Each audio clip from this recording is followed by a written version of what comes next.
যখন আমি শহরে এলাম তখন খালার বাড়িতে থাকতে শুরু করলাম। আমার খালাতো বোন, যে আমার চেয়ে বয়সে ছোট, তার সঙ্গে একই ঘরে খেলতাম। প্রতিদিন কাজ শেষে ক্লান্ত হয়ে বিছানায় শুয়ে পড়তাম, আর সে আমার পাশে ঘুমাতো। এক রাতে একটু দেরি করে বাড়ি ফিরলাম। বাড়িতে ঢুকে সরাসরি বিছানায় গিয়ে শুয়ে পড়লাম। চোখ বন্ধ করে বিশ্রাম নিচ্ছিলাম। কিছুক্ষণ পর সে এসে আমার পাশে বসে নিঃশব্দে মাথার হাত বুলাতে শুরু করলো। তারপর ধীরে ধীরে পায়ের কাছে বসে শান্তভাবে পা ম্যাসেজ করতে লাগলো। সে বলল, যতক্ষণ না তুমি পুরোপুরি আরাম পাচ্ছ, আমি তোমার পাশে আছি। এই বলে সে আমার পা ম্যাসেজ করতে থাকলো। সেদিন সকালে কবিতা আর আমি দুজনেই বাড়িতে ছিলাম। কবিতা হেসে আমার দিকে এগিয়ে এসে বলল, ভাইয়া, যদি কিছু প্রয়োজন হয় তবে নির্দ্বিধায় বলতে পারো। সে আমার সামনে দাঁড়ালো এবং আন্তরিকভাবে হাত বাড়িয়ে দিল। তার মধ্যে আচরণে আমি কিছুটা অবাক হলাম, যেন তার মধ্যে নতুন এক ধরনের আত্মবিশ্বাস দেখা যাচ্ছে। এরপর সে আমার হাত ধরে আলতো করে তার কাঁধের কাছে নিয়ে গিয়ে বলল, যা ইচ্ছে করতে পারো, তবে আমাকেও কিছু সাহায্য করতে হবে। কবিতা দেখতে অনেক সুন্দর ছিল। তার চলাফেরা ও আচরণ আমাকে মুগ্ধ করত। তার গায়ের রং ছিল ফর্সা। শহরে থাকার কারণে সে সবসময় ছোট পোশাক পরত, যা তাকে অসাধারণ দেখাতো।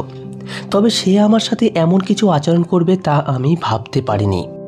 বন্ধুরা, আজকের গল্পটি বেশ স্পেশাল হতে চলেছে। আশা করি তোমাদের খুব ভালো লাগবে। কেউ মিস করো না। গল্পটি ভালো লাগলে দয়া করে ভিডিওটি লাইক, শেয়ার এবং চ্যানেলটি সাবস্ক্রাইব করো। আমার নাম কুণাল। যে ঘরে থাকছিলাম, প্রথমে ভেবেছিলাম কবিতা আমার চেয়ে বেশ ছোট, কিন্তু পরে বুঝলাম তেমন নয়। আমি কাজের জন্য শহরে এসেছিলাম এবং খালুর বাড়িতে উঠেছিলাম, কারণ মা চেয়েছিলেন আমি যেন অন্য কোথাও না থাকি। মা বলেছিলেন, শহরে তো তোমার খালুর বাড়ি আছে, সেখানেই থাকা ভালো। শহরে এসে আমি একটি ভালো বেতনের চাকরি পেয়েছিলাম। খালুর বাড়ি ছোট হলেও বেশ আরামদায়ক ছিল। বাড়িটিতে একটা ছোট রান্নাঘর, একটি বেডরুম এবং একটি ছোট হলরুম ছিল। বাড়িতে খালু, খালা আর তাদের মেয়ে কবিতা থাকতো। খালু গ্রামের সবার কাছে বলতেন শহরে তার বড় বাড়ি আছে। কবিতা তখন 18 বছরে পা দিয়েছে। কবিতাকে আমি শেষবার যখন দেখেছিলাম তখন সে মাত্র 9 বছরের ছিল। এবার তাকে দেখে মনে হলো সে অনেক বড় হয়েছে এবং আরও সুন্দর হয়ে উঠেছে। খালু আমাকে দেখে বেশ খুশি হয়েছিলেন, কারণ মা আগেই তাকে জানিয়ে রেখেছিলেন আমি কিছুদিন শহরে তাদের বাড়িতে থাকব।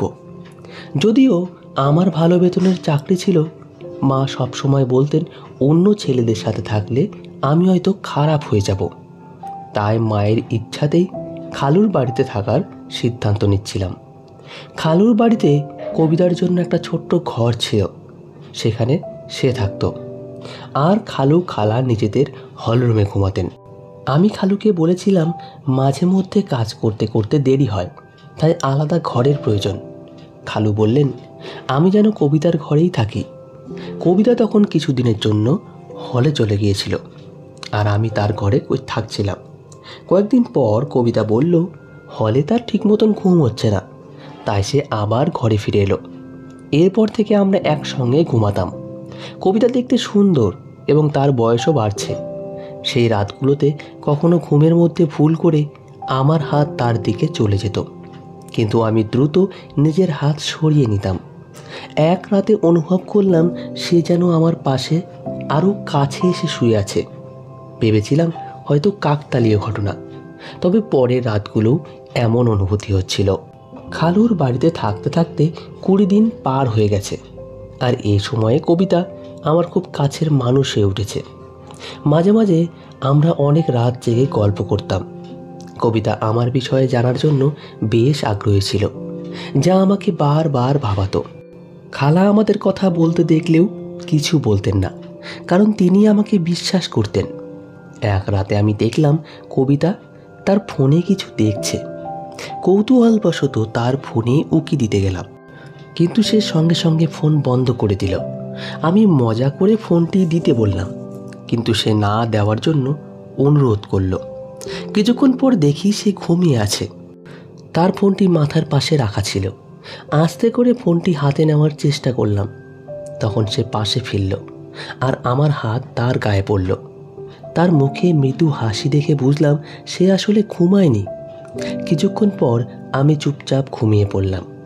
এরপর কিছুদিন কেটে গেল এবং আমার মাসের বেতনও এসে গেল।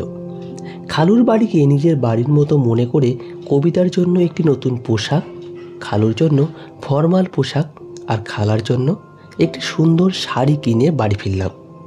খালা খুব খুশি হলেন আর কবিতা আগের চেয়ে অনেক খোলামেলা কথা বলতে শুরু করলো। এক রাতে পানি খেতে উঠে দেখলাম কবিতা পাশে নেই। ঘরের দরজাটাও খোলা। বাইরে গিয়ে দেখি রাত তখন 2টা। কবিতা হলের পর্দা সরিয়ে কিছু দেখার চেষ্টা করছে। কৌতূহলবশত তার পেছনে দাঁড়িয়ে দেখার চেষ্টা করলাম সে কি দেখছে। তার পাশে দাঁড়ালাম। সামনের দৃশ্য দেখে তাকে আলতো করে পাশ ফিরে ঘরে নিয়ে এলাম। আমি বললাম, কবিতা, এটা ঠিক নয়, রাতের এই সময়ে এমনটা করা মোটেই সঠিক নয়। কবিতা আমার কথায় লজ্জা পেল এবং দ্রুত ক্ষমা চেয়ে বলল, ভাইয়া, দয়া করে এই ব্যাপারটি নিয়ে কাউকে বলো না। আমি আর কখনো এমন করব না। আমি কিছুতে বুঝতে পারছিলাম না। আসলেই কবিতার ভুলটা হয়তো খুব বেশি ছিল না। খালু খালার মেয়েটা বড় হয়ে উঠেছে, তাদের এখন কিছু ব্যক্তিগত জায়গার প্রয়োজন। পরের দিন আমি খালুকে বললাম, খালু, এখন সময় এসেছে একটা বড় বাড়ি কেনার। কবিতা বড় হচ্ছে, ওর নিজের একটা আলাদা ঘর দরকার। বড় বাড়ি হলে সবার জন্য ভালো হবে। খালু হেসে বললেন, 3জন মানুষের জন্য বড় বাড়ির দরকার নেই। তুমি এসে চতুর্থ হয়েছ, কিন্তু আমাদের এখনও কোনো অসুবিধা হচ্ছে না। তাহলে বড় বাড়ির প্রয়োজন কেন? খালুর এ কথা শুনে আমার মুখটা একটু মলিন হয়ে গেল। ঠিক তখনই আমার ফোন বাজল। ফোনে মা ছিলেন। মা বললেন, তোমাকে একটি মেয়ের ছবি পাঠিয়েছি, দেখে বলো তো কেমন লাগছে। আমি মাকে জানালাম মেয়েটি দেখতে বেশ ভালোই লেগেছে। এতে মা খুশি হয়ে জানালেন 20 দিনের মধ্যে বিয়ের ব্যবস্থা করবেন। 20 দিন পর আমার বিয়ে হয়ে গেল। কিছুদিনের ছুটি কাটিয়ে আমি আবার কাজের জন্য শহরে ফিরেছিলাম। তখন মা বললেন, তোমার স্ত্রীকে সঙ্গে নিয়ে যাও। এরপর আমি আমার স্ত্রী তানিয়াকে নিয়ে শহরে চলে এলাম। প্রথমে আমরা খালুর বাড়িতে উঠলাম। কবিতা তখন তার ঘর ছেড়ে বাবা মায়ের সঙ্গে হল ঘরে ঘুমাতো, আর আমাদের ঘরটি আমাকে আর তানিয়ার জন্য ছেড়ে দিল। তানিয়াকে নিয়ে শহরে আসার 3য় দিন পার হচ্ছিল। এরপর হঠাৎ এক রাতে কিছু অপ্রত্যাশিত ঘটনা ঘটল। আমি যখন তানিয়ার পাশে ঘুমাচ্ছিলাম, হঠাৎ দেখি হল থেকে কেউ উঁকি দিচ্ছে। তাকে দেখে আমি দ্রুত উঠে বসলাম। আমাকে উঠতে দেখে সে চুপচাপ সরে গেল।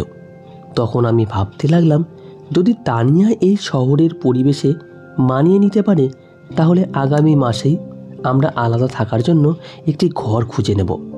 কারণ শহরে আসার পর থেকেই আমার খালাতো বোন আমাকে বিশেষ নজরে রেখেছিল। জানি না কেন, কিন্তু 5 দিনের মধ্যেই তানিয়া শহরটিকে অপছন্দ করতে শুরু করলো। সে বলল, আমি এখানে বেশি দিন থাকতে পারবো না। গ্রামে থাকার অভ্যাস আছে আমার, এখানে পানি আর বাতাস কিছুই ভালো লাগছে না। হঠাৎ করেই তার শারীরিক অবস্থা খারাপ হতে শুরু করলো, তাই আমি তাকে গ্রামে পাঠিয়ে দিলাম। এরপর আমি খালুর বাড়িতে একাই থাকতে শুরু করলাম। তানিয়ার প্রতি যতটা ভালোবাসা থাকার কথা ছিল, ততটা যেন অনুভব করছিলাম না। বিয়ের সময় তাকে দেখেছিলাম আকর্ষণীয়, কিন্তু পরে মেকআপ ছাড়া তাকে কিছুটা আলাদা লাগতো। তবে সে ভালো মনের এবং নির্ভরযোগ্য, তাই ওর সঙ্গে জীবন কাটানোর সিদ্ধান্ত নিলাম। তানিয়া গ্রামে চলে যাওয়ার পর 3 দিনের ছুটি নিয়ে বিশ্রাম নিলাম। সকালে খালু তার কাজে বেরিয়ে গেলেন, আর খালাও প্রতিদিনের মতো অফিসে চলে গেলেন। সেদিন সকালে কবিতা আর আমি দুজনেই বাড়িতে ছিলাম। নাস্তা করার পর আমি আমার ল্যাপটপ নিতে ঘরের দিকে যাচ্ছিলাম। খোলা দরজার ফাঁক দিয়ে দেখলাম কবিতা নিজের পোশাক পরিবর্তন করছে। তার উজ্জ্বল গায়ের রং দেখে কিছুক্ষণের জন্য আমার দৃষ্টি আটকে গেল। ভাবলাম, কোথায় আমার শ্যামলা তানিয়া আর কোথায় এই কবিতা? এতদিন কবিতা আমার আশেপাশেই ছিল, কিন্তু তাকে এভাবে দেখিনি। কিছুক্ষণ পর আমি যখন ঘর থেকে বের হলাম, তখনও তাকে দেখছিলাম, আর মনে হচ্ছিল সে সত্যিই অসাধারণ সুন্দর। সেই রাতে কবিতা আমার ঘরে এসে বলল, ভাবি তো গ্রামে চলে গেছেন, এখন আমি আবার আমার ঘরে শান্তিতে শুতে পারবো। সে আর হল ঘরে শুতে চায়নি, তাই তাকে আগের মতো আমার ঘরে শোয়ার অনুমতি দিলাম। সেই রাতে ঘরে অন্ধকার ছিল। কিছুক্ষণ পর আমি শুনলাম কারো পায়ের শব্দ। ঘরের আলো জ্বালিয়ে দেখি কবিতা আলমারির কাছে দাঁড়িয়ে আছে। আমি কাছে গেলাম, কোনো কথা না বলে শার্ট খুলে রাখলাম। তারপর আলো নিভিয়ে শুয়ে পড়লাম। কিছুক্ষণ পর আবার একবার আলো জ্বালালাম। তখন দেখলাম কবিতা ছোট পোশাকে দাঁড়িয়ে আছে। তাকে এভাবে দেখে আমি একটু লজ্জা পেলাম। তারপর আবার আলো বন্ধ করে ঘুমিয়ে পড়লাম। পরের দিন আমার আরও একটি ছুটি ছিল, কারণ পুরো 3 দিনের ছুটি ছিল আমার। তখন এক বন্ধু প্রস্তাব দিল, চলো আজ কোথাও ঘুরতে যাই। দুপুরে বেরোলাম। তখনই একটি দামি ক্যাফেতে কবিতাকে বসে থাকতে দেখলাম। তার বন্ধুরা বেশ অভিযানে ছিল, আর কবিতাও অন্যরকম পোশাক পরেছিল। আমি গিয়ে কবিতার সাথে দেখা করলাম এবং জিজ্ঞাসা করলাম, এটা কি হচ্ছে? কবিতা আমাকে এক পাশে নিয়ে বলল, কুণাল, আমি আজ রাতে তোমার সব প্রশ্নের উত্তর দেব। তুমি এখন এখান থেকে চলে যাও। আর হ্যাঁ, আমি না বলা পর্যন্ত চুপ থাকো। এরপর রাতে খালু খালা ঘুমিয়ে যাওয়ার পর কবিতার কাছে গেলাম এবং জিজ্ঞাসা করলাম, এবার বলো কবিতা। কবিতা বলল, এটা হলো উচ্চমানের জীবনের কিছু অংশ। কেন, আমি কি এভাবে থাকতে পারি না? কবিতা 18 বছরের একটি মেয়ে হলেও তার কথাবার্তা ও আচরণে এক ধরনের পরিবর্তন লক্ষ্য করলাম। কথা বলতে বলতে কবিতা আমার আরও কাছে চলে আসে। আমার বিয়ের পর থেকে আমি অনুভব করেছি যে একজন নারীর সান্নিধ্য কতটা বিশেষ। আর কবিতাকে কাছে পেয়ে আমি কিছুটা বিভ্রান্ত হয়ে বললাম, তবে নিজেকে সামলে নিয়ে আমি তাকে কিছুটা দূরে সরিয়ে দিলাম। সেদিন রাতে আমি তাকে দূরে রেখেই শুয়ে পড়লাম এবং সকালে ওঠার আগেই ঘর থেকে বেরিয়ে গেলাম। আমি বসার ঘরে বসে সকালে নাস্তা করছিলাম। তখন দেখি কবিতা একটু অস্বাভাবিক হাঁটছে। বুঝতে পারছিলাম না কেন সে এমনভাবে হাঁটছে। মনে হলো হয়তো তার পায়ে কিছু হয়েছে। খালা যখন কবিতাকে এমন হাঁটতে দেখলেন, তিনি জিজ্ঞাসা করলেন, কবিতা, তুমি এমনভাবে হাঁটছো কেন? পায়ে কিছু হয়েছে নাকি? কবিতা সরাসরি আমার দিকে তাকিয়ে বলল, কুণাল দাদাই ভালো জানে আমার পায়ে কি হয়েছে। তার এমন ইঙ্গিতপূর্ণ কথায় আমি কিছুটা বিব্রত বোধ করলাম, কারণ আমি নিজেই জানি না কেন সে এভাবে বলল। এরপর খালাকে বুঝিয়ে বললাম যে রাতে শুতে গিয়ে হয়তো কবিতার পা বিছানার কোণায় লেগে গিয়েছিল, কিন্তু সকাল থেকে কবিতা আমাকে এক অদ্ভুত দৃষ্টিতে দেখছিল। খালা কাজে বেরোলেই আমি তাকে জিজ্ঞাসা করব বলে ঠিক করলাম। তখন কবিতা বলল, আজ তো শুধু মায়ের সামনে হাঁটছিলাম, কাল বাবার সামনেও একইভাবে হাঁটবো। আমি আরও অনেক কিছু করতে পারি যদি তুমি আমাকে আমার ইচ্ছামতো না কিছু করতে দাও। আমি বললাম, যখন তোমার আসলে এমন কিছু প্রয়োজন নেই তখন কিভাবে তোমায় দিতে পারি? কবিতা আমার দিকে এগিয়ে এসে হেসে বলল, যা প্রয়োজন তা চাইলেই নিতে পারো। সে আমার সামনে দাঁড়িয়ে হাত বাড়িয়ে পড়ল। তার এমন আচরণে আমি অবাক হয়ে গেলাম। এরপর সে আমার হাত ধরে তার কাঁধের কাছে নিয়ে গেল এবং বলল, তোমার যা ইচ্ছে করতে পারো, তবে আমাকে কিছু সাহায্য করতে হবে। হঠাৎ মনে পড়ল, হয়তো গত রাতে কবিতা আমার কাছ থেকে কিছু আর্থিক সাহায্য চেয়েছিল, কিন্তু আমি তখন কিছু বলিনি। এখন তার কথায় মনে হলো সে আসলেই কিছু সহযোগিতা চাচ্ছে। আমি শান্তভাবে বললাম, এভাবে চাওয়াটা ঠিক নয়, কিন্তু সে আমার কথা শুনতে আগ্রহী বলে মনে হলো না। পুনরায় আমার দিকে হাত বাড়ালো কবিতা। সে বলল, এখন আমাদের মাঝে আর কেউ নেই, তুমি যা চাও নিতে পারো। তখনই দরজার খালা এসে হাজির। খালা বললেন, কবিতা এসব কী করছো? কবিতা বলল, আমি কি কিছু ভুল করেছি? আমি ভালোভাবে বাঁচতে চাই, তাই যা প্রয়োজন সেটাই করছি। আপনি কি আপনার ম্যানেজারের সাথে এমন কিছু করেন না এবং তাতে টাকা নেন না? আমি সবই দেখেছি। আমিও চাই এই বাড়িতে নিজের উপার্জনের পথ খুঁজে নিতে, এতে ভুল কি? খালা কবিতার কথায় চিৎকার করে বললেন, তুমি একদম বোকা, বড়দের সাথে কিভাবে কথা বলতে হয় সেটুকুও জানো না। খালা কবিতার মুখ বন্ধ করার জন্য তার দিকে এগিয়ে যাচ্ছিলেন। তখন আমি তাকে থামালাম।